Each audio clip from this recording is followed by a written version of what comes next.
Bismillahirrahmanirrahim. Assalamualaikum warahmatullahi wabarakatuh. Alhamdulillah, salatu wassalamu ala rasulillah wa ala alihi wa ashabihi wa man tabi'ahum bi ihsanin ila yaumil qiyamah, amma ba'd. Para hadirin dan hadirat yang dirahmati oleh Allah Subhanahu wa taala, kita lanjutkan pengajian kita, dan insyaallah pada kesempatan ini kita akan lanjutkan perincian tentang barang-barang yang terkena zakat ya. Yang pertama adalah zakatul hulli, yaitu zakat tentang perhiasan. Perhiasan ada dua modelnya. Yang pertama, perhiasan terbuat dari emas dan perak. Dan yang kedua, perhiasan yang terbuat dari selain emas dan perak. Adapun jika perhiasan terbuat dari selain emas dan perak, contohnya terbuat dari permata, dari berlian, dari misalnya yang lainnya ya, dari mutiara ya. Ini semua nggak ada zakatnya ya. Berlian, permata, mutiara, intan, betapapun harganya tidak ada zakatnya. Tidak ada zakatnya ya, karena zakat diantaranya diambil dari kalimat zakat, yaitu nama bertambah ya, dan ini tidak ada pertambahan, dia tetap aja pada seperti itu ya. Adapun kalau zakat perhiasan terbuat dari emas dan perak, maka ada beberapa kondisi perhiasan tersebut. Pertama, perhiasan tersebut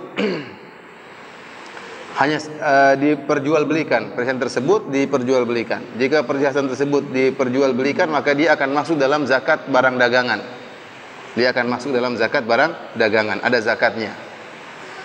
Model kedua, perhiasan tersebut disimpan sebagai aset, disimpan, maka ini juga ada zakatnya, sebagaimana zakat emas dan perak. Yang menjadi khilaf di kalangan para ulama, jika perhiasan tersebut dipakai, memang dipakai, bukan untuk disimpan, bukan maksudnya untuk dipeti emaskan ya, atau dimasukkan dalam safety box ya, atau untuk diperjualbelikan, tidak, memang dipakai. Ada misalnya istri kita punya emas 20 gram ya, di telinga kanan 5 gram, telinga kiri 5 gram, kalung 10 gram, gelang kanan 5 gram ya. Ada orang yang seperti emas berjalan, ada ya, ada ibu-ibu yang kayak toko emas berjalan. Apalagi kalau lagi pesta, maka dia keluarkan semua emasnya ya. Ini emas untuk dia pakai. Apakah ini ada zakat atau tidak? Maka ada khilaf di kalangan para ulama ya. Kebanyakan ulama berpendapat bahwasanya ini tidak ada zakatnya. Tidak ada zakatnya, karena dia adalah suatu yang dipakai, sebagaimana barang-barang yang ada di rumah misalnya yang untuk digunakan ya. Ini maka seperti tanah kalau untuk digunakan maka tidak terkena zakat. Beda kalau tanah diperjualbelikan, maka kena zakat. Ini dia suatu barang yang dia pakai, maka barang ini tidak kena zakat. Ini pendapat kebanyakan ulama. Dan sebagian ulama berpendapat bahwasanya perhiasan ini karena dia terbuat dari emas dan perak, ditinjau dari dia adalah emas dan perak, maka dia terkena zakat berdasarkan keumuman dalil-dalil bahwasanya emas dan perak ada zakatnya. Wallahu a'lam bishawab ya. Lebih hati-hati ya, lebih hati-hati perhiasan kita bayar zakatnya. Ya, meskipun secara dalil wallahu a'lam bishawab, perhiasan tidak ada zakatnya, karena Nabi SAW ya, tidak ada hadis yang sahih yang menunjukkan Rasulullah SAW minta agar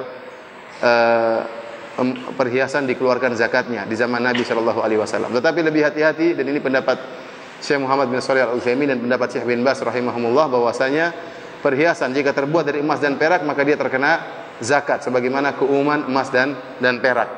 Adapun cara membayar zakatnya maka sama seperti telah kita jelaskan pada awal, bahwasanya emas dan perak ada nisab dan ada haulnya. Jika sudah terkena nisab dan haul, maka wajib untuk dikeluarkan zakatnya. Terus kita lanjutkan ya.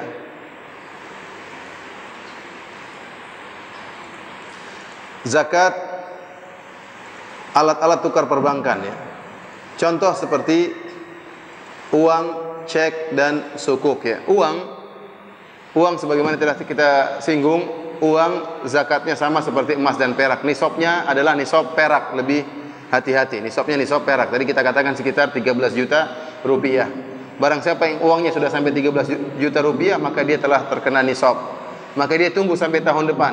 Kalau ternyata tahun depan masih bertahan uangnya atau berlebihan daripada 13 juta, maka dia keluarkan zakatnya 2,5%. 2,5%. Demikian juga cek ya, juga bukti bahwasanya kita punya uang ya. Maka sebenarnya dia menunjukkan kita punya uang yang tersimpan di tempat tertentu, entah di bank atau yang lainnya.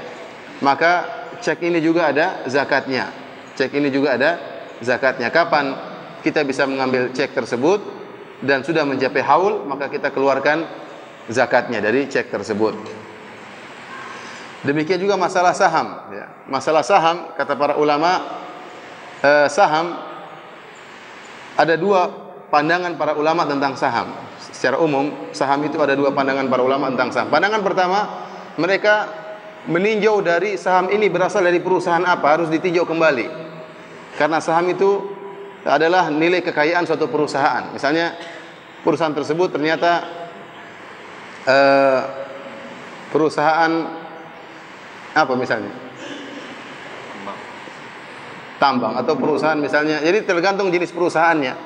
Maka dari saham tersebut akan dilihat ya. Karena nilai perusahaan itu tidak seluruhnya, misalnya tambang. Perusahaan tersebut perusahaan tambang. Dalam tambang tersebut nilai kekayaan perusahaan tersebut misalnya 100 miliar misalnya atau 1 triliun. 1 triliun tersebut terdiri dari apa? Terdiri dari barang tambang, terdiri dari pabrik, terdiri dari misalnya alat-alat berat ya. Kita tahu alat berat, pabrik nggak ada zakatnya. Yang ada zakatnya tambang yang terkeluarkan. Paham? Oleh karenanya tidak serta-merta seluruh saham tersebut terkena zakat. Ini cara pandang sebagian ulama. Tapi harus dilihat saham ini berapa persen yang terkena dari tambang. Karena tidak semua nilai kekayaan itu adalah barang zakat. Paham atau tidak? Saya ulangi ya. Misalnya perusahaan tersebut perusahaan tambang. Bukankah perusahaan tambang misalnya perusahaan ini nilainya 1 triliun? Perusahaan tambang tersebut terdiri atas apa? Terdiri dari pabrik, terdiri dari alat-alat berat. Ini sudah ratusan miliar sendiri. Ya, kemudian juga di antara isi perusahaan tambang tersebut barang-barang tambang. Sementara saham itu merupakan bentuk dari kekayaan tadi seluruhnya. Oleh karenanya saham ini sebenarnya tidak kena zakat seluruhnya. Karena berapa persen dari saham tersebut mengenai pabrik dan mengenai apa? Mengenai alat-alat berat yang tidak ada zakatnya. Ini cara pandang sebagian ulama. Sebagian ulama memandang saham itu seperti barang dagangan. Kenapa? Saham bisa diperjualbelikan. Orang bisa jual beli saham, dia ingin punya saham, dia jual sama orang lain. Maka tatkala saham itu dinilai sebagai barang perdagangan, maka kena zakat secara keseluruhan. 25% dari nilai saham secara keseluruhan. Ini ada khilaf di kalangan para ulama cara mandang saham. Paham? Yang rajih wallahu alam saya enggak tahu. Tapi ini saya sekedar menyampaikan apa? Lagian saya tidak pernah punya saham. Taib, sampai di sini ada yang bertanya tentang yang lalu dan yang telah kita sampaikan. Ya. Nah, silakan. Silakan. Para ulama-ulama terdahulu yang berpendapat bahwa perhiasan Bismillahirrahmanirrahim.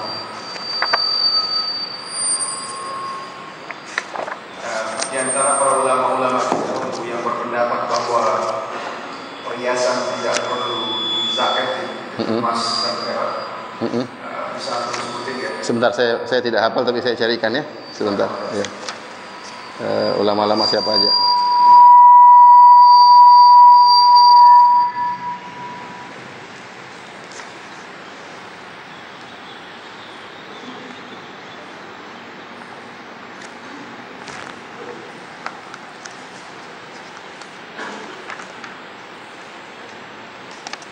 Sebentar ya. Sebentar nih, halaman 40.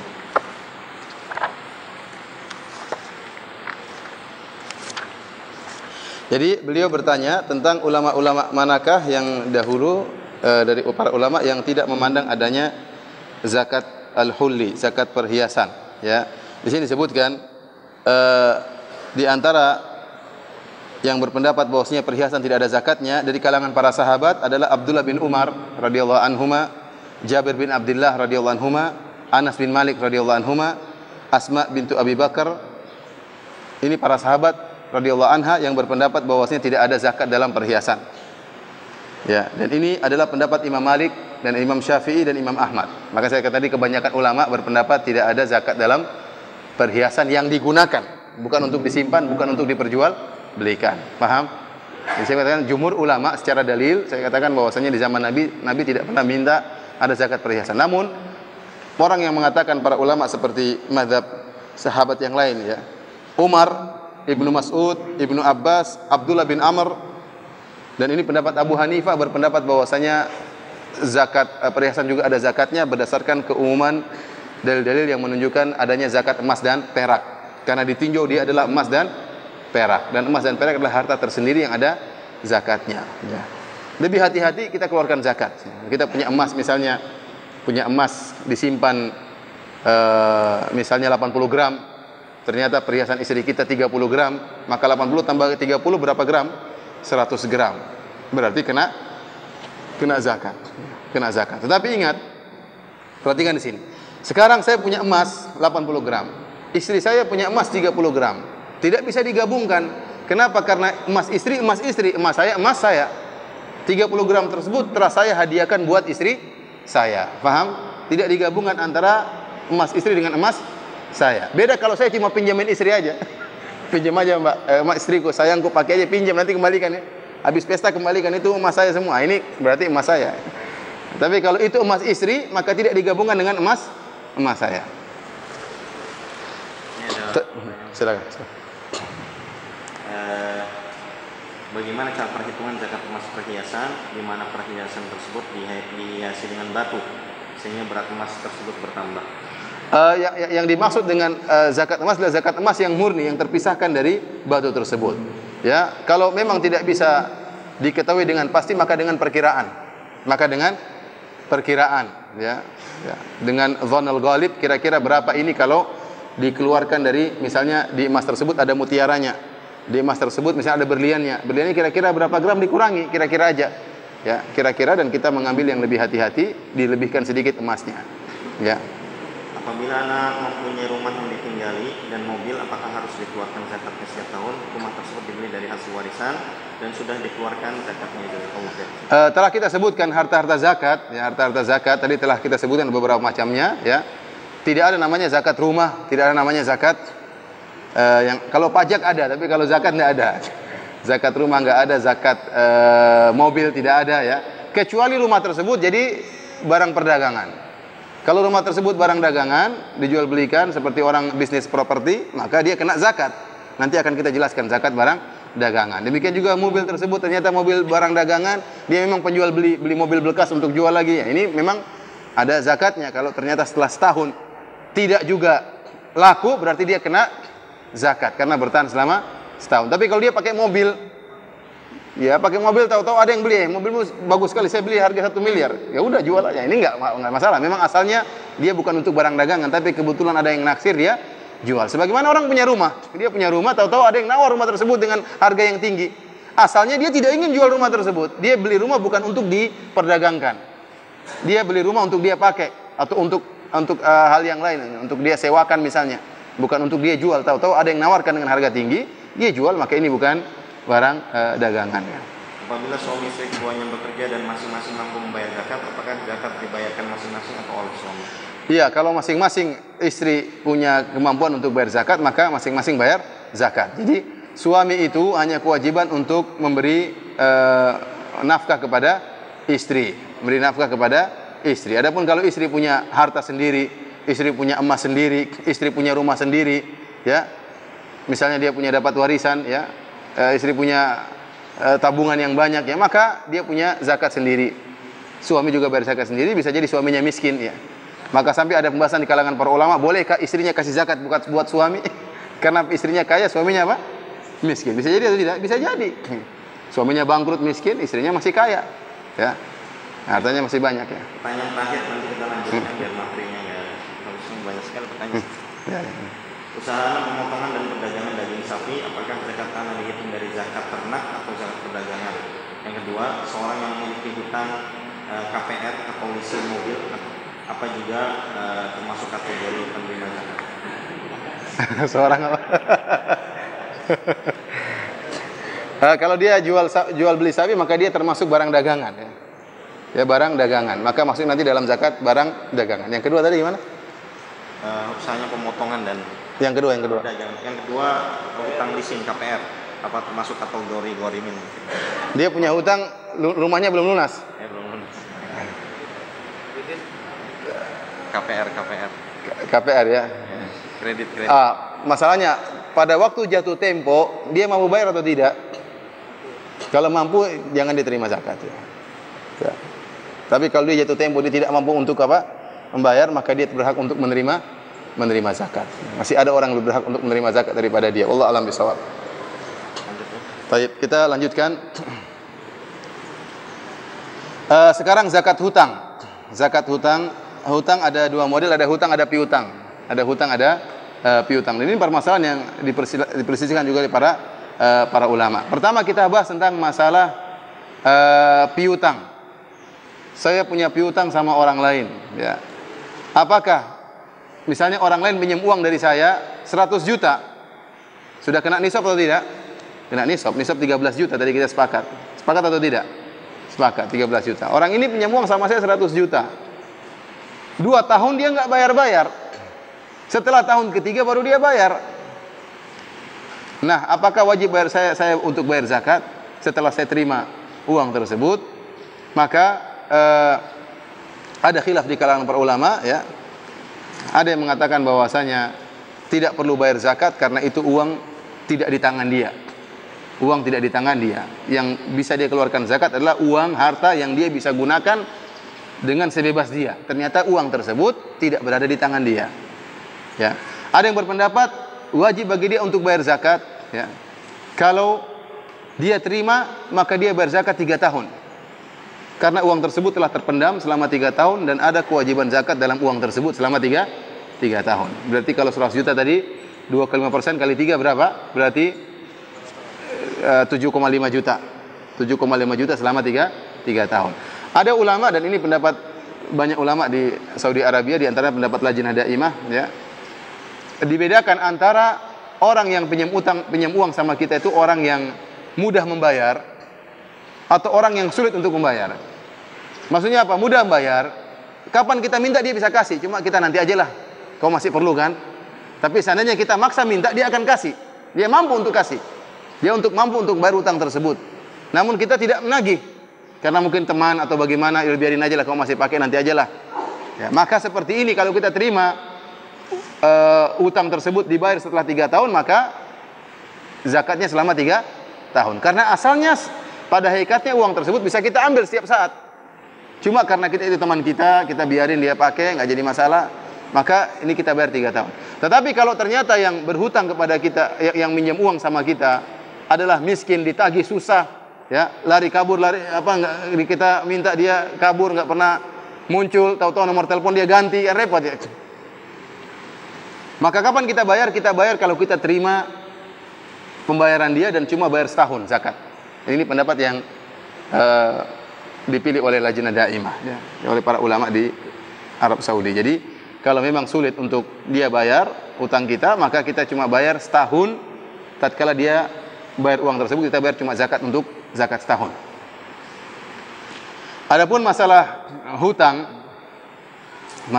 ya, ini juga ada khilaf yang kuat di kalangan para ulama, ya.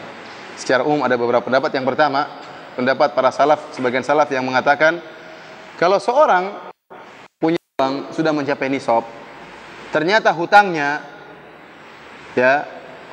banyak, sehingga kalau dikurangi hartanya, dikurangi hutangnya menjadi setengah nisab, maka dia tidak wajib untuk bayar zakat. Contohnya, uang dia di tangan ada 100 juta, tapi hutang dia di luar ada 90 juta. Berarti kalau uang dipotong hutang tinggal berapa juta? 10 juta. Dia kena nisab atau tidak? Tidak. Berarti tidak perlu bayar zakat. Ini pendapat sebagian ulama. Ya. Dan bisa jadi sebaliknya, dia punya uang di tangan 1 miliar, utangnya 1 triliun. Orang ini, sebagian ulama berpendapat justru dia terima zakat, tidak perlu bayar zakat. Ini pendapat. Pendapat yang lain, sebagian ulama membedakan antara, kata mereka, harta yang nampak dan harta yang tersembunyi. Harta yang nampak, contohnya seperti hewan-hewan ternak, sapi, kambing, ya, kemudian onta. Harta yang tersembunyi seperti duit.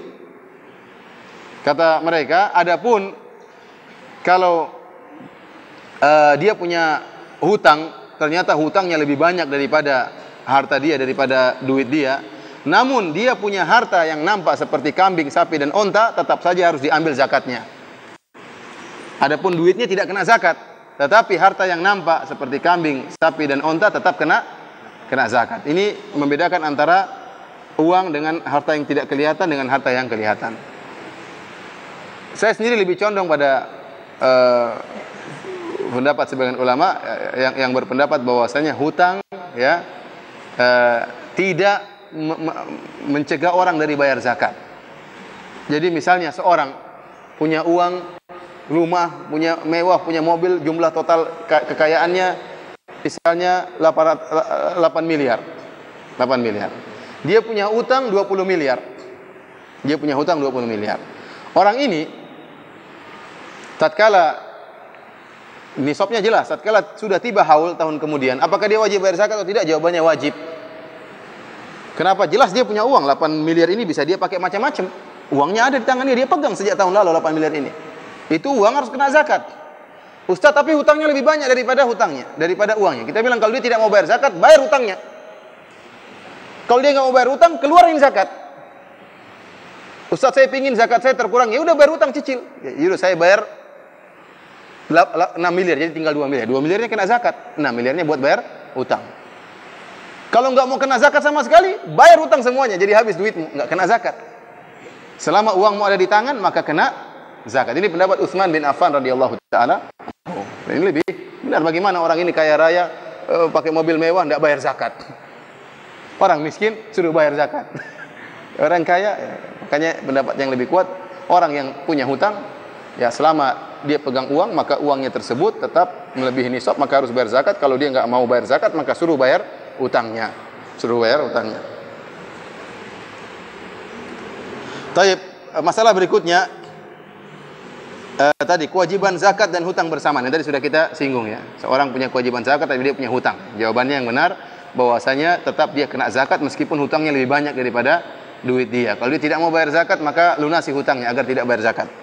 Kemudian masalah tabungan untuk membangun rumah atau untuk haji. Seorang punya tabungan di bank misalnya, dia punya tabungan 1 miliar.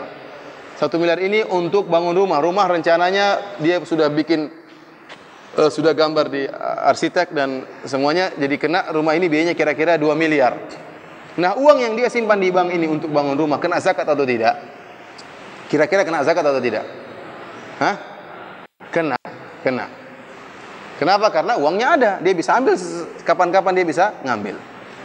Jadi uang tersebut meskipun belum dibangun untuk bangun rumah, uangnya ada, mendap di bank, maka kena zakat. Sekarang masalah berikutnya, uang tabungan haji, kena zakat atau tidak? Hah? Kenapa? Uangnya ngendap atau tidak? Ngendap. Sampai nisab atau tidak? Lewat nisab. Lebih dari setahun enggak? Lebih, 5 tahun bahkan ngantri enggak sampai dapat. Sekarang saya tanya antum, apakah dia harus bayar zakat selama 5 tahun? Uang yang dibuat di tabungan haji itu bisa diambil lagi atau tidak? Bisa dibatalkan atau tidak? Hah? Bisa. Kalau uang itu bisa diambil dan bisa dibatalkan, kena zakat. Tapi kalau tidak, sudah masuk sistem, tidak boleh, itu nggak kena zakat. Karena itu seperti sebagian pembayaran. Paham? Beda kalau seperti saya beli rumah, saya nyicil, nanti sudah serahkan sama pembelinya, sudah, itu bukan uang saya lagi. Itu bagian dari pembayaran, sudah terlanjur dibayar, bukan milik saya. Tapi kalau uangnya bisa saya ambil lagi, kena zakat. Karena ini uang saya, kapan saya bisa ambil. Nah, masalah tabungan haji, kalau ternyata uangnya bisa diambil lagi, kapan-kapan kita ambil, kena zakat. Tapi kalau nggak bisa diambil lagi, sudah masuk sistem, ini bagian dari pembayaran haji, tidak bisa diambil lagi, maka tidak kena zakat. Seperti kita sudah beli barang. Paham? Sekaligus pertanyaan. Ya, silakan. Sekaligus terkait dagangan yang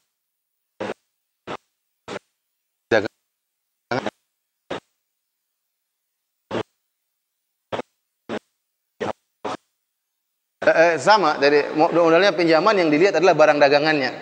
Berarti ini kan ada barang zakat sama hutang. Aturannya tadi tetap saja aturannya kembali antara kewajiban zakat dengan ada hutang. Kalau kamu nggak mau bayar zakat, lunasi hutang supaya uang zakatnya berkurang. Tapi kalau barangmu ada, hutangmu ada, maka tetap bayar zakat.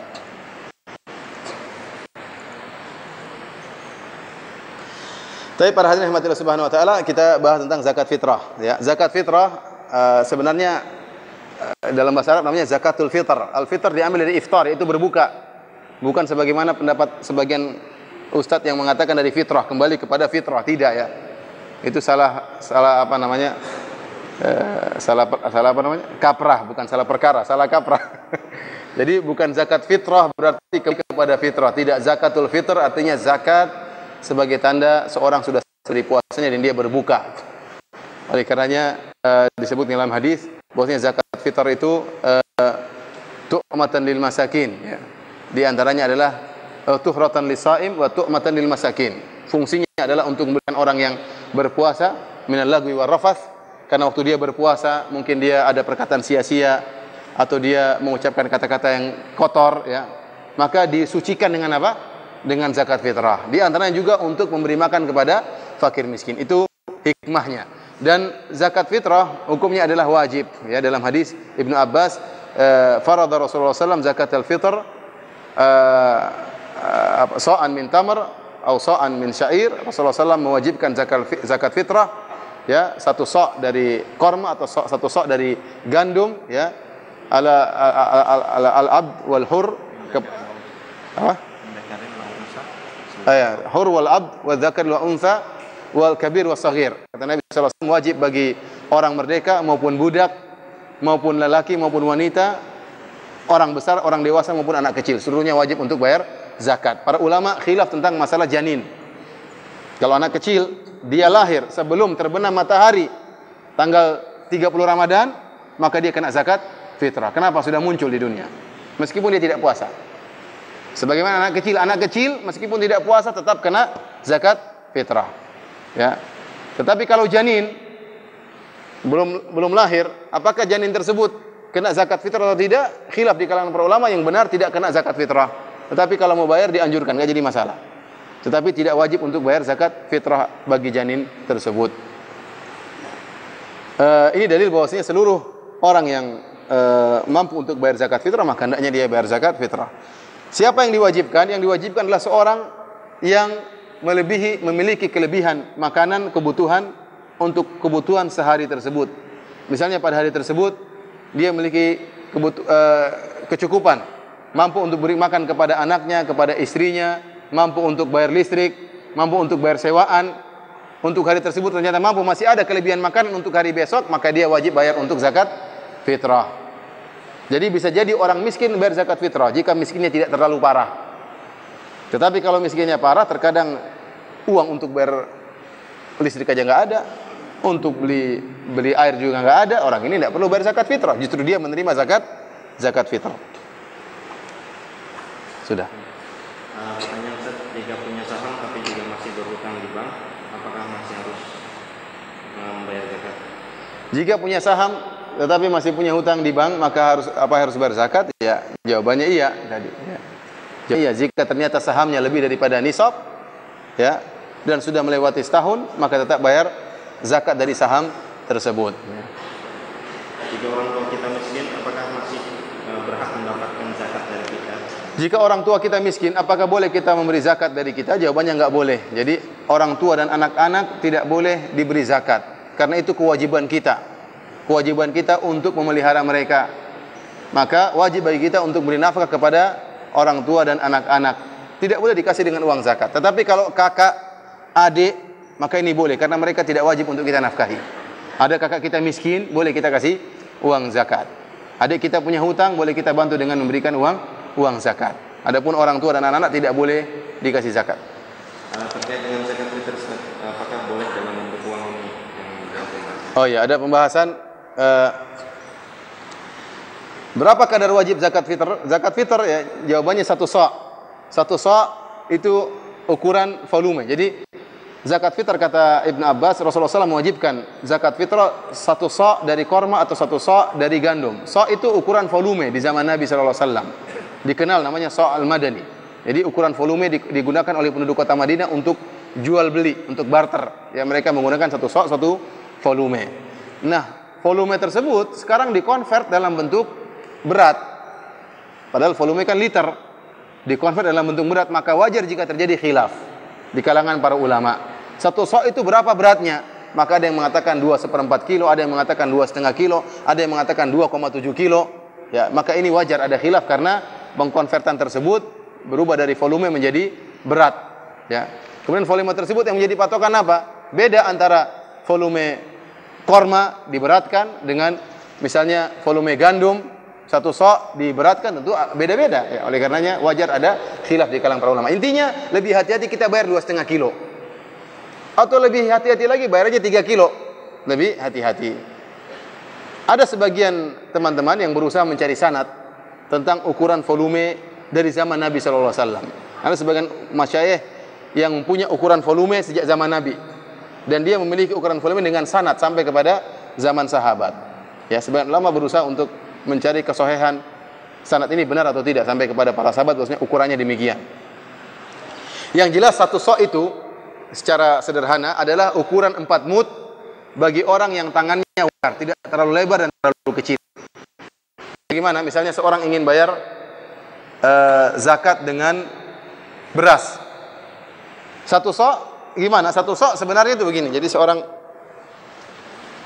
ini 4 kali begini. 1, ambil beras lagi, 2, 3, 4. Jadi 4 amdad, 4 mud. 4 mud ini 1 sa' dengan ukuran tangan yang wajar. Tangan Arab maksudnya ya. Tangan Arab yang wajar. Tangan kecil enggak? Terlalu kecil nanti ya. Jadi tangan yang wajar, tidak terlalu besar, tidak terlalu kecil ya. Orang Arab itulah 1 sa' ya. Kira-kira segitu ya. Kalau dikonvert kira-kira antara jenjangnya antara 2/4 kilogram sampai 3 kilo. Khilaf di kalangan para ulama. Hati-hati kita bayar 3 kilo atau 2,5 kilo, insyaallah sudah sah. Kemudian hukum bayar zakat fitrah dengan uang. Jumhur ulama 3 mazhab, mazhab Maliki, mazhab Syafi'i dan mazhab Hambali mengatakan tidak sah membayar zakat fitrah dengan uang, tapi harus dengan bahan makanan pokok yang ada di negeri tersebut. Apakah dengan korma, ataukah dengan gandum, ataukah dengan jagung, ataukah dengan beras ya. Ya, sesuai dengan bahan makanan pokok yang ada di negeri tersebut, bahan makanan pokok yang bisa disimpan bertahan lama. Adapun mazhab Abu Hanifah mengatakan boleh dengan uang. Boleh dengan uang. Perlu diingatkan bahwasanya zakat fitrah itu tujuannya bukan untuk memperkaya, menghilangkan kemiskinan, tidak. Berbeda dengan zakat mal. Zakat mal di antara fungsinya untuk menghilangkan kemiskinan orang tersebut. Jadi boleh dikasih banyak, dikasih duit, tapi zakat fitrah tujuannya di antaranya apa? Tu'matan lil masakin, untuk memberi makan pada hari tersebut sehingga pada waktu lebaran mereka tidak kelaparan. Jadi fungsinya sudah beda. Jadi semakin memperkuat bahwasanya zakat fitrah tidak boleh dengan uang, tapi dengan makanan ya. Ya, ini hukum asal. Asalnya kita tidak membayar dengan uang kecuali mungkin dalam kondisi darurat. Contohnya mereka sudah punya beras suatu kampung tertentu, mereka punya sawah namun mereka tidak punya lauk misalnya, ini lain cerita. Tapi hukum asalnya dengan beras. Kalau kita tanah air dengan beras. Dan kalau ada yang berpendapat dengan uang, maka tidak bisa kita ingkari karena ini masalah khilafiyah. Saya ulangi. Kalau ada sebagian ustadz misalnya berfatwa boleh bayar zakat fitrah dengan uang karena sekarang lebih butuh uang, orang tidak butuh beras misalnya. Orang miskin sekarang pengen beli baju baru, bukan pengen makan beras misalnya. Kita bilang ini pendapat sebagian ulama, pendapat mazhab Hanafi, maka tidak perlu kita ingkari, kita mengambil pendapat yang lebih rajih, pendapat jumhur ulama bahwasanya harus dengan makanan pokok. Namun itu masalah khilafiyah. Waktu pembayaran zakat fitrah ya dianjurkan dibayarkan waktu di malam takbiran atau di malam Idul Fitri. Sampai batas terakhir sebelum imam bertakbir pada salat Idul Fitri. Barang siapa yang bayar setelah sholat Idul Fitri, maka bukan zakat fitrah, tetapi dia hanyalah sedekah biasa. Sama seperti orang yang motong kambing Idul Adha, kambing korban dipotong sebelum sholat Id. Waktu pemotongan kambing korban harus setelah sholat Id. Siapa yang motong sebelum sholat Id, maka dikatakan oleh Nabi, syatuka syatulahmin. Kambingmu hanya kambing biasa, bukan kambing korban. Ada pahalanya, ada, namun bukan pahala hewan korban. Demikian pula orang yang membayar zakat setelah sholat Id, maka dikatakan itu sedekah zakat fitrah. Maka waktunya antara malam takbiran sampai sebelum imam bertakbir pada sholat Id. Boleh enggak dibayar sehari atau 2 hari sebelumnya? Boleh. Ini pendapat mayoritas ulama, diperbolehkan karena riwayat dari salaf, mereka dahulu sebagian mereka mengeluarkan zakat fitrah sehari atau 2 hari sebelum Idul Fitri. Jadi masalah. Terkait dengan pembayaran zakat fitrah yang dengan uang, kalau kita membayarkan kepada lembaga zakat, apakah termasuk bayar uang atau membayar? Jadi yang dimaksud dengan tidak boleh membayar uang, artinya memberi langsung kepada fakir miskin dengan uang. Ini pendapat 3 madhab, madhab Syafi'i, madhab Maliki, madhab Hambali, tidak sah. Kalau orang miskin langsung kita kasih duit. Madhab Abu Hanifah sah kalau dikasih duit, tapi 3 madhab tidak sah. Tetapi kalau kita bayar kepada amil zakat atau kepada badan zakat dengan uang, dengan tujuan maksudnya mereka akan belikan beras, nggak jadi masalah. Dan ini kita boleh bayar meskipun di awal bulan Ramadan, karena fungsi mereka sebagai wakil. Fungsi mereka sebagai wakil untuk membelikan beras bagi kita pada hari hanya. Maka tidak mengapa kita sebagian ini praktek kebanyakan seperti itu. Di mereka menerima, kata mereka, harga beras sekarang 3 kilo sekian. Silakan bayar duit. Maksudnya nanti mereka belikan apa? Beras untuk dibagikan kepada fakir miskin. Ini nggak jadi masalah. Yang penting mereka belikan beras nanti. Baik, kita lanjutkan. Ini sekarang yang lumayan penting adalah masalah zakat urudut tijarah. Zakat urudut tijarah, zakat barang perdagangan. Yang dimaksud dengan barang dagangan adalah semua barang yang diperdagangkan. Entah menjual rumah, entah jual beli beras, entah jual beli emas dan yang lainnya. Jual beli hewan, jual beli apa saja, semuanya barang dagangan. Kalau diperjualbelikan maka maksudnya dalam zakat perdagangan. Nisabnya sama dengan nisab emas dan perak, ya. Sama dengan nisabnya emas dan perak, sama dengan nisab uang. Sesungguhnya pada hakikatnya barang dagangan itu, perhatikan ini paling penting dalam masalah ini. Barang dagangan itu sebenarnya uang dalam bentuk barang dagangan. Oleh karenanya untuk menghitung berapa zakatnya dinilai dari harga jual, bukan harga beli. Kalau untuk menentukan ini sudah sampai nisab atau tidak dengan harga beli. Tetapi untuk bayar zakat maka yang dilihat adalah harga jual. Kenapa dilihat harga jual? Karena tatkala itulah barang dagangan ini menjelma jadi duit. Jadi sebenarnya barang dagangan ini adalah duit dalam bentuk apa? Barang. Sama dengan emas. Emas sebenarnya duit dalam bentuk emas. Paham? Oleh karenanya nisabnya sama seperti nisab duit. Kemudian zakatnya juga sama 2,5%. 2,5%. Terus bagaimana cara menghitungnya?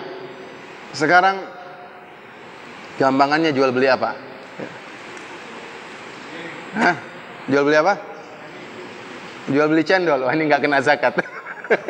Jual beli apa contohnya yang gampang? Listrik. Hah? Jual beli mobil lah, gampang. Yang keren dikit lah, jual beli mobil. Jual beli mobil. Baik. Orang ini punya showroom, dia jual beli mobil. Pada tanggal 1 Syawal dia masukkan pasokan mobil dengan jumlah 20 mobil. Di total harganya 20 mobil kira-kira 3M misalnya. Kurang ya? 10M lah, 10M. Kena nisab atau tidak? Jelas kena ya. Nisab cuma 13 juta. Ini sekarang nisabnya, dan dia memang untuk jual beli, untuk jual beli. Tayyib, kemudian sampai tahun depan ternyata barang laku 5. Barang laku 5, ya. Maka barang tersebut jadi uang kan? Jadi uangnya. Entah uang ini dia belikan mobil lagi atau uang ini dia simpan. Dia simpan. Maka bagaimana cara dia bayar zakat perdagangan? Mobilnya ini sudah sampai 1 tahun, sudah kena haul. Ternyata tinggal mobil 15. Dia hitung mobil 15 ini harga jualnya tahun ini berapa, bukan harga belinya. Seandainya laku tahun ini berapa harganya? Oh, ternyata kalau saya hitung-hitung 2,5 M. Sekarang harga barang naik semua. Harga mobil ternyata 15 mobil ini harganya jatuhnya berapa? 2,5 M. Dan 5 mobil yang laku 1 M. Disimpan sama dia 1 M. Atau dia sudah belanjakan untuk beli misalnya beli kebun, beli rumah, uangnya tinggal 200 juta. Maka 2,5 M itu ditambah 200 juta kurangi dikeluarkan 2,5%. Tetapi kalau uang ini yang 2,5 yang saya ulangi, 5 mobil laku kan? Lakunya berapa tadi kita bilang? Taruhlah 1 M. 1 M, 5 mobil ini lakunya 1 M. Terus 15 mobil nilainya 2,5 M. Maka uang 1 M ini berapapun sisanya, entah dia belikan rumah, entah dia belikan apa, ternyata tinggal 200 juta, digabungkan dengan 2,5 miliar tambah 200 juta menjadi 2,7 juta, keluarkan 2,5%. Karena sebenarnya uang ini pun adalah mobil tadi, cuma sudah menjelma menjadi duit. Haulnya sejak awal. Paham atau tidak? Paham. Sekarang misalnya dia punya uang 5 juta ini, 5 mobil yang laku tadi 1 M. Dia belikan lagi mobil 5. Dia belikan lagi mobil dapat untung, dia beli lagi mobil 7 misalnya. Dengan 1 M tadi dia beli dapat mobil 7. Jadi mobilnya sekarang jumlahnya berapa? 15 tambah 7 berapa?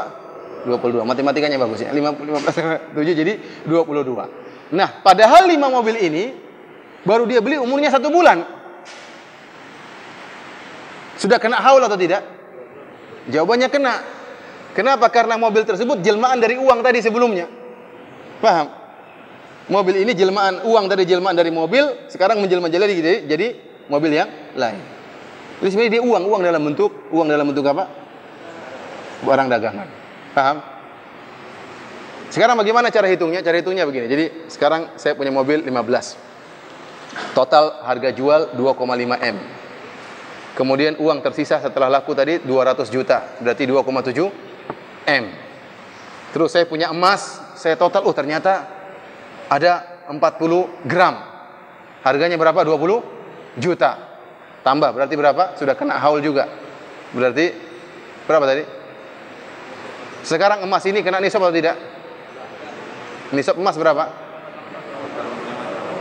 85 gram. Tapi kata para ulama ya, emas dan uang sama, digabungkan. Kalau nisabnya tidak cukup, digabungkan. Karena pada hakikatnya mereka semua sama ini. Emas, duit ini sama sebenarnya. Cuma jelmanya berbentuk berbeda-beda. Tapi mereka adalah harga duit sebenarnya. Jadi meskipun cuma 40 gram, digabungkan. Kena nisab dia. Karena digabung dengan uang kita berapa miliar tadi. Ya, jadi berapa? 2,7 M tambah 20 juta, 2,72. Kita punya uang, punya hutang 1 M. Nah, sekarang kita bayar atau tidak ini utang kita?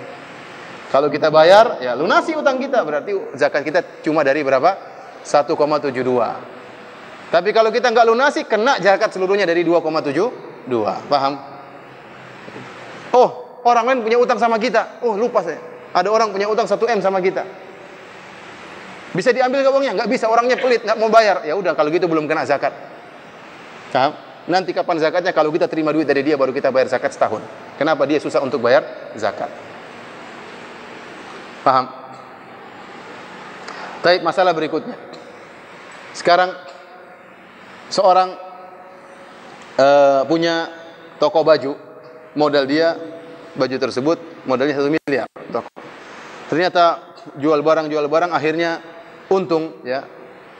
Untung tersebut masuk belakangan, untungnya 300 juta. Untung 300 juta itu kita dapatkan setelah bulan ke-7. Setelah bulan ke-7 baru dapat untung 300 juta. Nah, bagaimana cara bayar zakat setelah tahun depan? Apakah 300 juta tersebut terkena zakat atau tidak? Terkena. Karena dia adalah jelmaan dari apa? Dari baju. Paham ya? Sudah kira-kira demikianlah. Berbeda halnya begini. Contohnya, seorang punya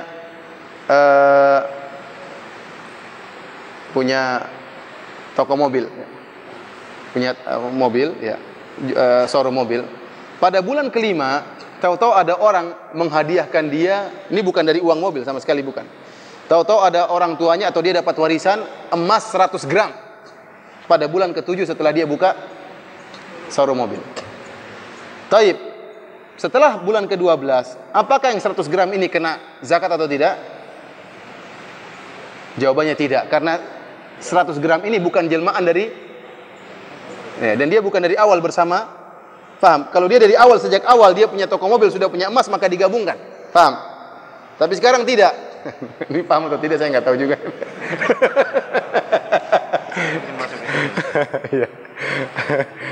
Sekarang saya gambarkan, saya punya showroom. Anggap saja saya orang kaya, saya punya showroom ya. Isinya 20 mobil, saya punya emas 40 gram. Sejak awal saya buka showroom, saya sudah punya emas 40 gram. Emas ini kena nisab atau tidak? Kena, karena digabungkan dengan apa? Harta perdagangan. Kasusnya sekarang beda. Saya punya showroom dan sudah berjalan 7 bulan, tahu-tahu saya dapat warisan 150 gram emas. 150 gram emas ini kena nisab? Iya, kena nisab. Kena haul atau tidak? Haulnya tahun depannya lagi. Bukan sama dengan haul mobil. Paham?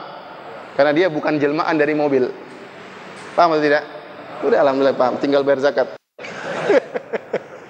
Udah lewat aja, lewat.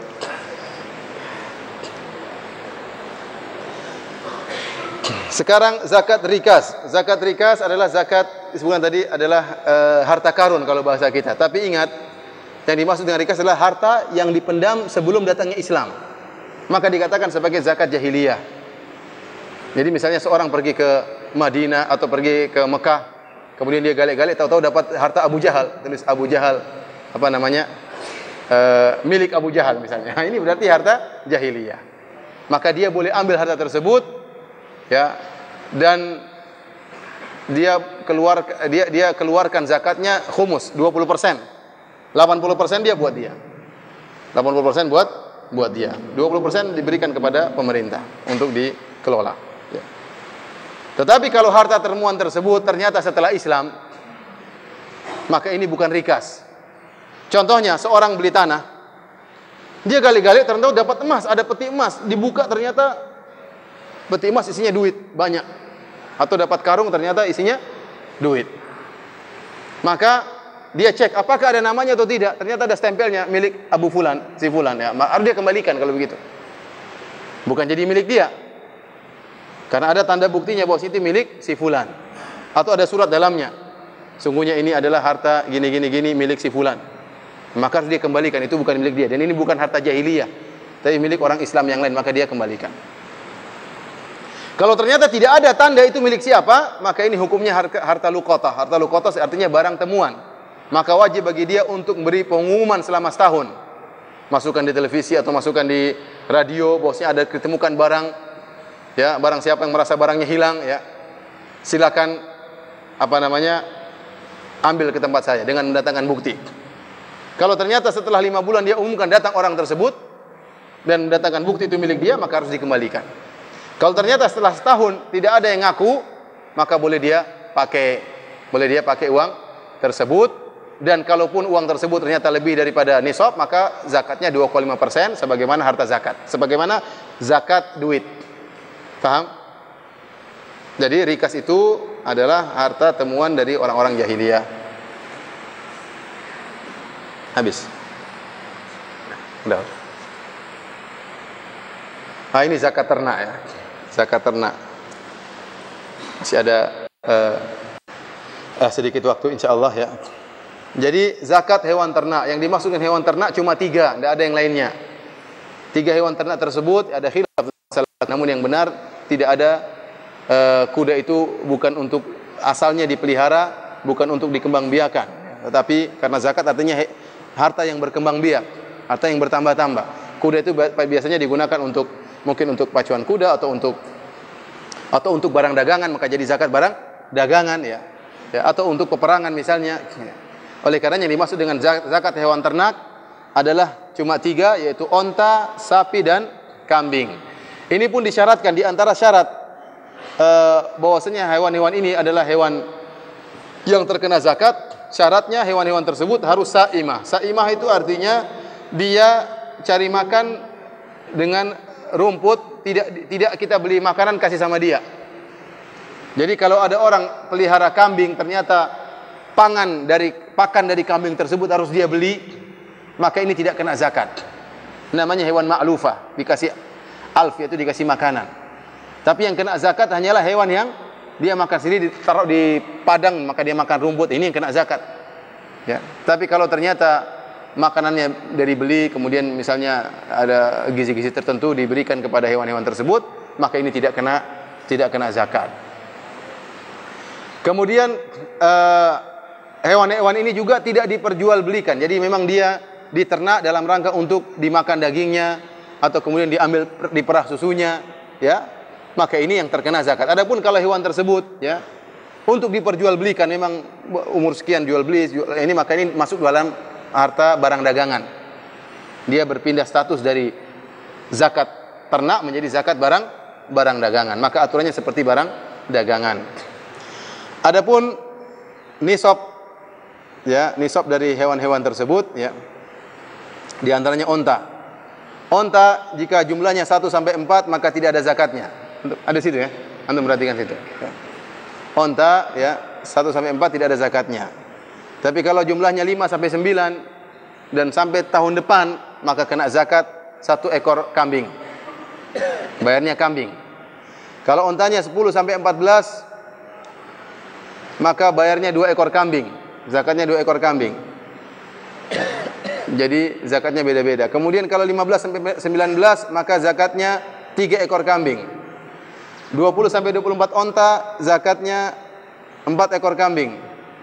25 sampai 35 onta, zakatnya adalah onta betina bintu makhat, artinya onta betina yang umurnya baru setahun lebih. Setelah genap setahun disebut dengan bintu makhat karena induknya sudah mengandung lagi. Bintu makhat artinya putri onta yang ibunya sedang mengandung. Bahasa Indonesianya demikian. Bintu makhat artinya onta putri yang ibunya sedang apa? Mengandung. Berarti umur onta ini setahun lebih karena ibunya sudah mengandung lagi. Kalau ontanya berjumlah 36 sampai 45, maka zakatnya bintu labun. Bintu labun artinya onta itu berumur 2 tahun atau lebih. Bintu labun bahasa Arabnya artinya onta betina yang ibunya sedang menyusui. Berarti sudah lahir adiknya. Paham? Adiknya sedang disusui, dia sudah enggak mungkin. Jadi namanya bintu labun, ibunya sedang menyusui. Umurnya 2 tahun lebih. Kemudian 46 sampai 60, maka onta tersebut adalah namanya zakatnya adalah hiqqah. Hiqqah artinya onta yang umurnya 3 tahun lebih. Hiqqah dalam arti bahasa Arab artinya berhak untuk digauli oleh onta jantan. Jadi sudah mencapai masa boleh digauli oleh onta jantan setelah umur 3 tahun lebih. Ya, namanya hiqqah. Kemudian onta jumlahnya 61 sampai 75 namanya jaz'ah. Jaz'ah adalah onta yang sudah berumur 4 tahun atau lebih. Kalau ontanya 76 sampai 90, 2 ekor putri bintu labun, 2 ekor betina yang umurnya 2 tahun lebih. Kalau ontanya 91 sampai 120, maka zakatnya 2 hiqqah, 2 ekor onta yang siap dikawini. Ya, antum bingungnya enggak punya onta. Ya udah, saya juga enggak hafal, antum juga enggak usah hafal ya. Nanti kalau antum punya onta baru nanti hafal ini semua. Selebihnya maka setiap 50 ekor 1 hiqqah dan setiap 40 ekor bintu labun. Jadi paling maksimal 120. Setelah 120 ke atas hitungannya berbeda. Sekarang saya tanya sama antum. Kalau ontanya berjumlah 140, berapa zakatnya? Saya ulangi, kelipatan 50 1 hiqqah yang 3 tahun lebih. Yang kelipatan 40 1 bintu labun yang 2 tahun lebih. Nah, kalau ontanya jumlahnya 140, berapa zakatnya?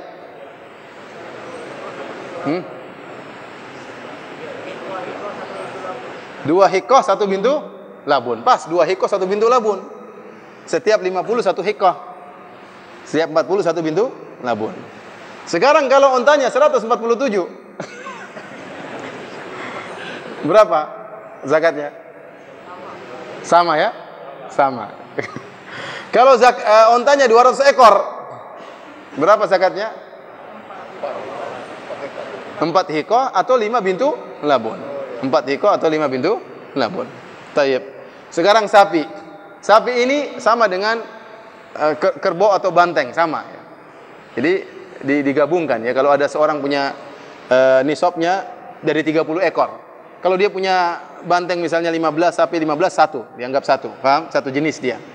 Jadi kalau dia sapinya 30 baru kena nisabnya 30 ekor. Kalau 30 baru kena zakat. Setelah haul maka zakatnya tabi atau tabi'ah, yaitu umur setahun. Baik sapi jantan maupun sapi betina. Setahun dia masih ngekor sama ibunya. Kemudian setiap 40 maka musinnah 2 tahun. 1 tahun zakatnya dibayar sapi yang berumur 2 tahun. Adapun kambing maka nisabnya 40 ekor. Sampai 39 enggak ada zakatnya. 40 sampai 120 1 ekor kambing dibayar. 121 sampai 200 2 ekor kambing dibayar. 201 sampai 300 3 ekor kambing dibayar. Selebihnya maka setiap 100 ekor 1 kambing. Zakatnya sedikit. Jadi kalau 500 ekor berapa zakatnya? 5 ekor kambing. 5 ekor kambing. Sudah? Belum habis-habis juga ya. Terakhir sekarang penerapan suruh sedekah ya. Sedekah itu ya ada bermacam-macam. Semuanya keluarin, Bang. Biar cepat selesai. Loh.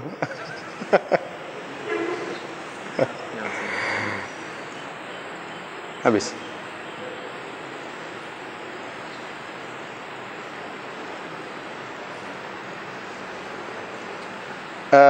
Disebutkan di sini sedekah ya. Sedekah tentunya pahalanya besar ya. Dan banyak ya hadis ataupun ayat yang menyebutkan tentang pentingnya sedekah. Di antaranya kata Nabi sallallahu alaihi wasallam, "Wasadaqatu burhan." Sedekah itu bukti. Maksudnya apa? Bukti daripada keimanan. Dalam Rasulullah SAW mengatakan, "Wala yajtami' asyuh wal iman fi qalbi abdin abada." Dalam hadis riwayat Nasa'i, tidak akan berkumpul dalam hati seorang hamba iman dan pelit. Tidak akan terkumpul. Kalau orang itu beriman kepada hari akhirat, dia enggak akan pelit karena dia tahu Allah akan ganti di dunia sebelum di akhirat. Tapi kalau imannya ragu, ya, maka dia akan pelit. Maka orang yang pelit menunjukkan imannya enggak beres. Maka Rasulullah SAW mengatakan wasadaqatu burhan, bahwasanya sedekah itu bukti dari keimanan seseorang. Adapun keutamaan sedekah, di antaranya sedekah ya tudfi'u ghadabar rabb. Sedekah itu akan memadamkan kemurkaan Allah Subhanahu wa taala. Kemudian al-mar'u tahta dhilli sadaqatihi. Ya, sungguhnya seorang pada hari kiamat kelak berada di bawah naungan sedekahnya hatta yuqda bainal ibad, sampai Allah memberi keputusan menghakimi para hamba-hamba. Intinya seorang berusaha untuk bersedekah. Rasulullah SAW dalam hadis mengatakan, ya ibnu Adam anfik unfik alaik. Wahai anak Adam, berinfaklah maka Allah akan berinfak kepadamu. Barang siapa yang berinfak maka akan diganti oleh Allah Subhanahu wa taala di dunia sebelum di akhirat. Ada beberapa permasalahan di sini ya. Disebutkan dalam slide ya, bahwasanya sedekah sembunyi, sedekah dengan sembunyi lebih afdal daripada sedekah yang dinampakkan. Kemudian sedekah yang terbaik dalam hadis disebutkan an dhahri ghina. Sedekah yang terbaik adalah sedekah yang dikeluarkan setelah seluruh kebutuhan dipenuhi. Anak-anak sudah dipenuhi, kebutuhan istri dipenuhi, baru kita bersedekah. Karena jangan sampai seorang bersedekah ternyata ada kebutuhan kewajiban yang belum dia penuhi. Ini sedekah yang salah. Sedekah yang salah. Dia mau sedekah tetapi istrinya masih kelaparan, anaknya masih belum bayar SPP sekolah. Ini salah. Ini sedekah tidak pada tempatnya. Sedekah itu harus diberikan tatkala kita sudah memenuhi kebutuhan kewajiban kita. Jangan sampai kita mendahulukan yang sunnah sementara kewajiban kita tinggalkan. Yang paling berhak disedekahi adalah orang yang miskin, yang paling membutuhkan. Ini lebih utama untuk kita sedekahi, terutama kerabat. Kemudian istri bersedekah pada suami boleh. Ada kasus di mana suami miskin, istri yang kaya. Sangat mungkin. Dan ada istri yang seperti ini baik. Dia kaya, dapat warisan, dan dia senantiasa membelikan suaminya, belikan baju, suaminya dibelikan baju, suaminya dibelikan mobil, ya. Sampai ada kasus saya pernah ditanya, seorang suami pinjam uang dari istrinya dikasih. Buat apa? Buat kawin lagi. Ini kurang ajar. Ini kenyataan, pernah saya ditanya, Ustadz ada suami pinjam uang sama istri, ternyata buat kawin lagi. Ini sedekah pada tempatnya atau tidak? Mungkin pada tempatnya, wallahu alam. Tapi ya dia saja tidak mampu, kemudian kawin lagi, nafkah istri pertama tidak mampu, kemudian nekat untuk kawin lagi. Ini nekat luar biasa. Kemudian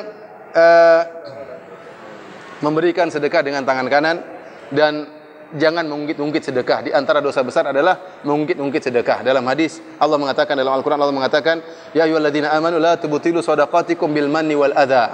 Wahai orang yang beriman, janganlah kalian membatalkan sedekah kalian dengan alman. Alman itu mengungkit-ungkit dan mengganggu. Si miskin akan tersakiti tatkala si kaya mengatakan, orang itu dulu saya bantu, saya yang bikin ini, saya yang belikan rumahnya, saya yang belikan motornya. Ini dia tersakiti. Orang yang melakukan demikian, maka sedekahnya batal, tidak diterima oleh Allah Subhanahu wa taala. Ya. Oleh kan disebutkan 3 golongan yang tidak akan dilihat oleh Allah Subhanahu wa taala, dan bagi mereka adab yang pedih, di antaranya al-mannan, yaitu orang-orang yang suka mengungkit-ungkit pemberian yang dia berikan. Kenapa? Orang yang diberikan akan tersinggung, tersakiti hatinya karena yang memberi mungkin-mungkit kebaikannya.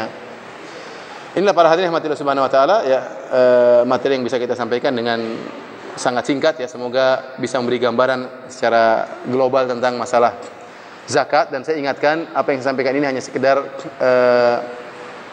sekilas, ya. Tentunya masalah-masalah yang detail tidak bisa saya sampaikan pada kesempatan kali ini, ya, karena butuh persiapan lebih banyak dan juga penyampaian dalil-dalil serta khilaf-khilaf para ulama. Namun bukan tujuan kita pada kesempatan kali untuk menyampaikan permasalahan khilaf-khilaf tersebut. Wallahu a'lam bishawab. Ini terkait dengan pertanyaan yang sangat banyak masuk, nggak tahu mungkin nggak bisa dibahas semuanya, dan seharusnya sampai jam 11 saja. Ini perlu ditambah.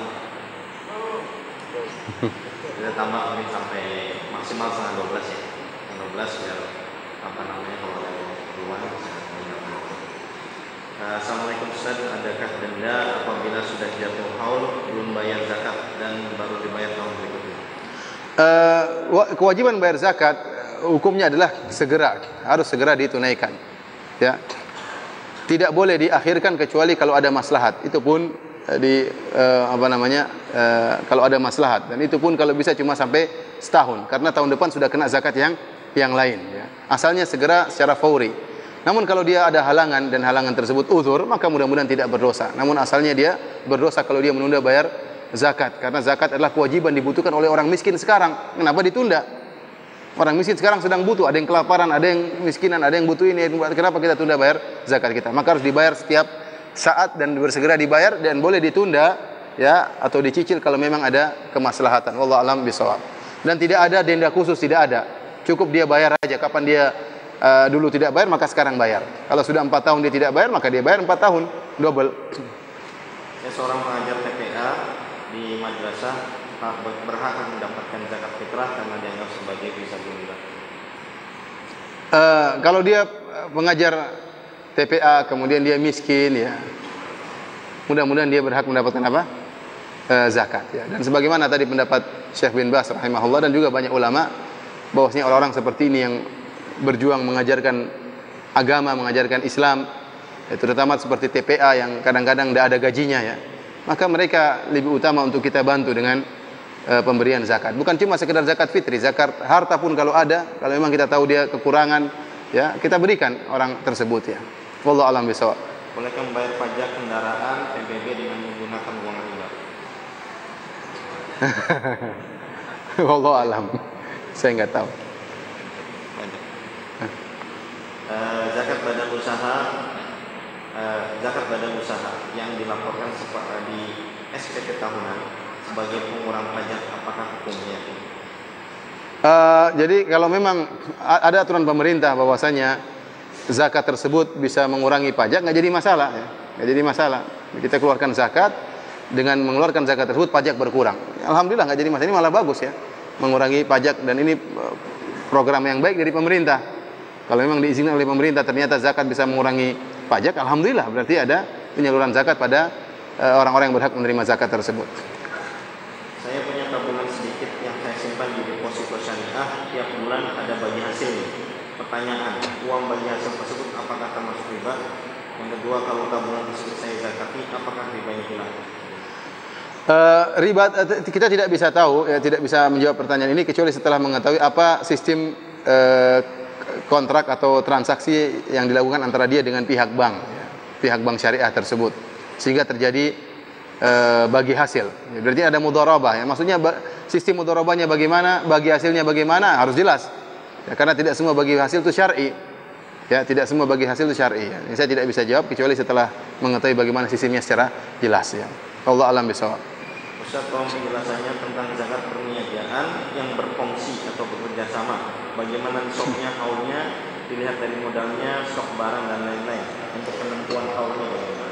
Mengenai zakat perdagangan, kalau itu misalnya satu perusahaan milik 5 orang ya, maka yang benar, pendapat yang benar, masalah kongsi ini dihitung sebagai satu kesatuan itu hanya pada masalah hewan ternak.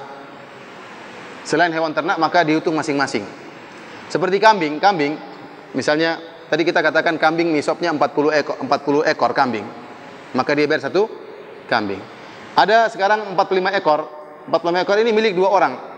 Satu milik 25, satu miliknya 20. Kalau dipisah maka masing-masing enggak kena zakat, ya atau tidak? Karena nisab kambing berapa tadi? 40. Kalau dipisah 2 orang ini, si A dan si B ini, dua-duanya tidak kena zakat. Tapi kalau digabung kena zakat 1 ekor kambing. Nah, kalau ternyata mereka barang-barang kambingnya, yang dimaksud dengan barang-barang gimana? Maksudnya tidurnya bareng-bareng, gembalanya juga 1 orang, kemudian tempat menggembalakan juga 1 tempat, maka ini dihukum sebagai kambing bareng-bareng. Maka tidak boleh dipisahkan. Dalam rangka untuk lari dari zakat, dipisahkan enggak boleh. Tetapi kalau tempat tidurnya beda, pulang ke rumah, kambing si A tidurnya di tempat tidur, kambing si B di luar. Ini ya, dipisahkan berarti. Maka ini tidak bisa digabung. Tetap hitungnya masing-masing. Mengenai masalah gabung atau tidak, digabung satu kongsi dianggap satu. Ini cuma dalam masalah pendapat yang rajih itu hanya pada masalah hewan ternak. Adapun masalah yang lain seperti barang perdagangan, saham, maka tidak ada gabung-gabung. Dilihat masing-masing. Kamu sahamnya berapa? Kamu sahamnya berapa? Kamu sahamnya berapa? Masing-masing itu sendiri. Setelah saya lihat sahamnya ternyata tidak sampai nisab, berarti tidak kena zakat. Setelah lihat saham saya ternyata kena nisab, ya kena zakat. Masing-masing hitung sendiri. Ya, wallahu a'lam bishawab. Terkait dengan zakat profesi banyak sekali pertanyaan. Ya, intinya apakah ada zakat profesi dan bagaimana gaji yang dipotong selama setiap bulan 20% oleh sebuah lembaga, apakah termasuk zakat atau bagaimana? Masalah zakat profesi ada khilaf di kalangan para ulama ya. Sebagian ulama mengatakan ada zakat profesi, ada yang mengatakan tidak ada zakat profesi ya. Saya sendiri lebih condong pada pendapat tidak ada zakat profesi. Namun zakat profesi itu mungkin bisa ada jika, bagaimana bentuknya? Jika orang yang mempunyai gaji tersebut sudah punya nisab sejak awal. Misalnya saya punya harta 1 miliar dan saya kerja dengan gaji misalnya 5 juta per bulan. Jadi saya punya nisab sejak awal. 5 juta ini ya, kalau saya totalkan selama 12 bulan berapa? 5 juta kali 12 berapa?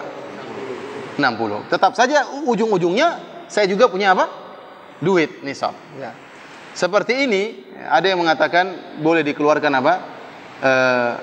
2,5% dari gaji. Namun wallahualam ini tidak ada dalilnya ya.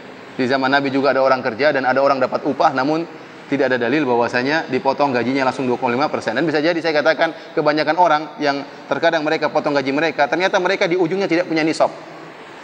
Misalnya dia punya gaji 5 juta, tapi kebutuhannya 4,5 juta. Masa dia bayar zakat? Di ujungnya juga uangnya sisa tahun depan uangnya tinggal 3 juta. Ya gimana dia mau bayar zakat? Ya. Maka jangan kita mewajibkan sesuatu yang tidak wajib ya. Jadi hitungannya gampang, masalah uang tadi. Kembali kepada masalah uang sudah kena nisab atau tidak, tunggu sampai tahun depan masih bertahan atau tidak. Kalau ada bertahan maka bayar zakat, kalau enggak usah bayar zakat. Allah alam bisawab. Anak tidak pernah menghitung haul harta anak. Bagaimana cara menghitung zakat anak? Bang, ketika ingat anak catat saldo rekening, ditunggu sampai haul 1 tahun, apakah zakat duit emas itu harus digabung atau sendiri? Ya, kalau zakat duit dan emas digabung, haulnya sama dari awal. Jadi sekarang gampangnya sudah pasang patok sejak tanggal berapa kita punya nisab, sudah tanggal, biar mudah, setiap tanggal sekian saya bayar. Jadi kita masing-masing patok. Tanggal sekian saya cek, tanggal sekian masih nisabnya masih berlaku, ya keluarin. Kalau sudah enggak berlaku, kapan sampai nisab kita catat. Oleh karena saya katakan masalah zakat ini orang kurang perhatian. Padahal ini penting. Ini ibadah yang mulia. Kita menegakkan salah satu dari rukun Islam. Ya, rukun Islam yang bisa kita kerjakan. Dan ini menambah kemuliaan kita di sisi Allah Subhanahu wa taala. Maka seorang berusaha beristihad bersungguh-sungguh untuk mencatat, mendata hartanya, ya, sehingga dia bisa mengeluarkan zakat tepat pada waktunya. Tadi disebutkan nisab yang nisab uang adalah 13 juta. Bagi saya lebih dari nisab, bagaimana cara menghitungnya? Apakah bisa dibayarkan secara bulanan dan sudah? Ya. Bulanan. Apakah boleh kalau mengeluarkan zakat pada bulan puasa agar pahalanya berlipat? Ya, masalahnya bukan bulan puasa atau tidak. Kapan nisabnya sampai catat. Kalau ternyata nisabnya bulan Rajab, ya sudah, bulan Rajab depan harus dikeluarkan. Adapun kalau sudah waktunya bulan Rajab harus keluar zakat, kita tunda bulan Ramadan, maka tidak benar. Tidak benar, kecuali ada masalah tertentu, ya. Kalau nggak ada masalah yang sekedar nunggu bulan Ramadan, kita terkena larangan menunda-nunda membayar zakat. Kita harus membayar zakat pada waktunya. Kecuali tidak boleh kita menunda kecuali kalau ada maslahat yang jelas. Ya. Hukum zakat tanah rumah yang tidak kita tempati, apakah dizakati? Rumah dan tanah yang tidak kita tempati dan tidak niatkan kita jual tidak kena zakat. Yang kena zakat kalau kita niatkan untuk jual. Kita beli tanah kemudian kita pasang tanah ini dijual, maka sejak itu kita hitung haulnya. Kapan kita pasang pelang ke tanah ini dijual atau kita masukkan iklan di misalnya di koran tanah ini dijual, sejak itu kita catat, oh tanggal sekian sudah mulai hitung haul. Sampai tahun depan, ya maka kita keluarkan zakatnya.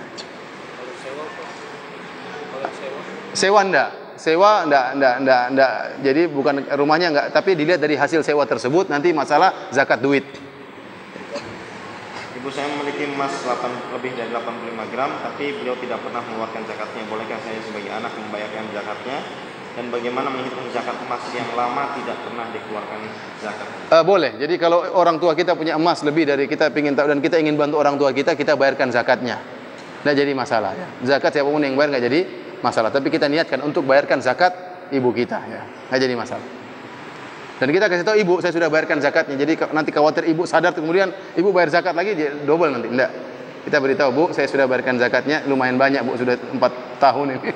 Bertumpuk-tumpuk. Perlu kita lafazkan nggak apabila kita memberikan zakat? Perlu kita lafalkan nggak tatkala kita bayar zakat?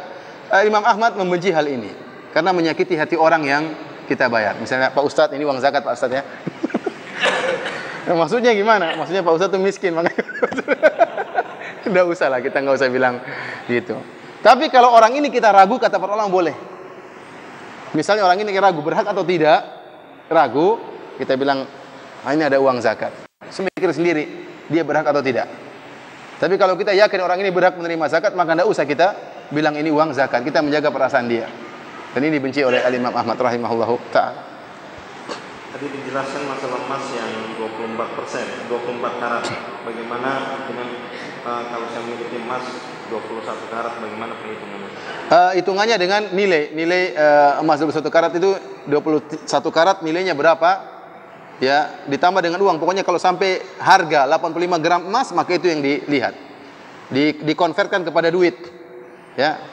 Tadi kita bilang 85 gram kira-kira 42 juta lah. Ya, berarti kalau emas, kita punya emas 21 karat, 24 karat tadi kita bilang nisabnya sekitar 42 juta. Kalau kita punya emas 21 karat, kita konvert ternyata 100 juta, ya sudah kena nisab. Dikonvert dulu ke rupiah. Saya memiliki sapi yang cukup banyak, akan tetapi yang melihara orang lain. Bagaimana, siapa yang bayar zakatnya? Yang bayar zakat yang punya sapi.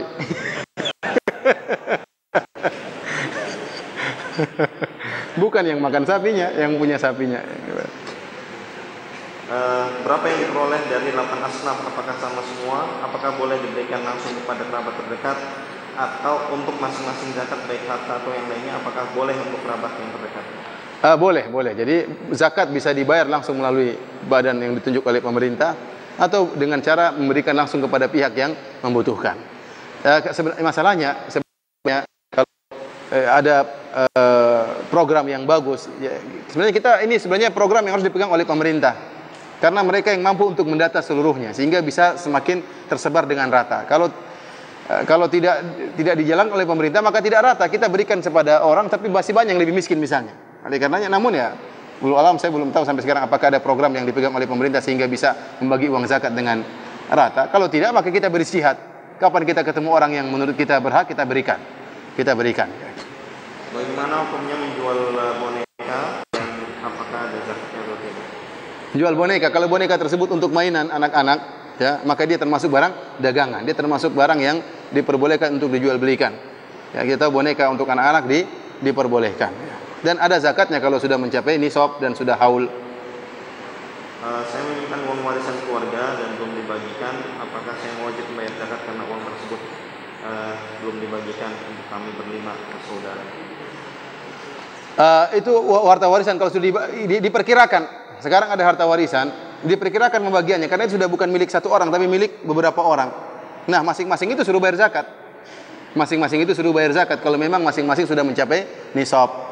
Saya ulangi ya, masing-masing diperkirakan berapa, kamu jatahmu kira-kira sekian, jatahmu kira-kira sekian, maka masing-masing lihat kalau sudah mencapai nisab dan haul, masing-masing bayar. Saya memiliki perusahaan IT nilai 1% saham saat ini adalah 75 juta. Saya punya 70% saham. Namun Ulang-ulangi, 1% berapa? 1% saham saat ini adalah 75 juta. Saya Terus? punya 70% saham. Berarti kali 75. Berapa itu? Ya, berapa ya? 400 500 jutaan lah. 500 jutaan. Terus? Namun saat ini perusahaan tidak ada dananya. Bahkan tabungan saya hanya FP 3 juta. Bagaimana menghitung zakat sahamnya dan kapan harus membayar? Perusahaan nggak ada dananya. Perusahaan ini sekarang tidak ada dananya karena perusahaan IT ini tidak memiliki penghasilan karena masih dalam tahap pengembangan produk dan fokus mendapatkan pengguna secara gratis. Ya, intinya tetap dihitung. Kalau sahamnya nilai sekian, ya berarti saham itu bisa dia jual kan? Saham tersebut bisa dia jual. Tadi hitungnya sama. Kapan dia punya saham tersebut, tinggal satu haul tetap aja bayar zakat. Kalau kita tinjau sebagai barang dagangan, maka dia seperti barang dagangan yang dia bisa jual belikan. Kalau tidak mampu bayar sekarang bayar. Tidak bayar nanti. Kalau dia mampu maka dia bayar berapa tahun dia double. Ditumpuk ya. Saya seorang janda dan tidak mempunyai penghasilan. Apakah saya wajib untuk membayar zakat? Saya seorang janda tidak punya penghasilan. Apakah saya harus bayar zakat? Ya enggak lah. Terima zakat kalau enggak punya penghasilan ya. Kalau enggak punya penghasilan apa zakat mau yang dibayar ya? Apakah zakat tidak wajib kita bayarkan kepada fakir miskin? Padahal mereka fakir dan miskin itu karena dia malas atau tidak mau bekerja.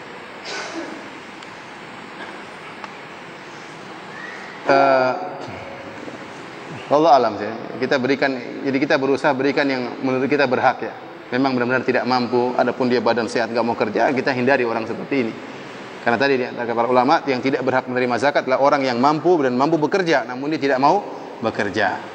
Tapi bisa jadi dia berusaha cari kerja enggak dapat, bisa jadi, kita enggak tahu juga ya. Ya. Tapi kita berusaha membayar zakat kepada orang yang berhak untuk menerima zakat. Udah, belum? Ini banyak pertanyaan berulang.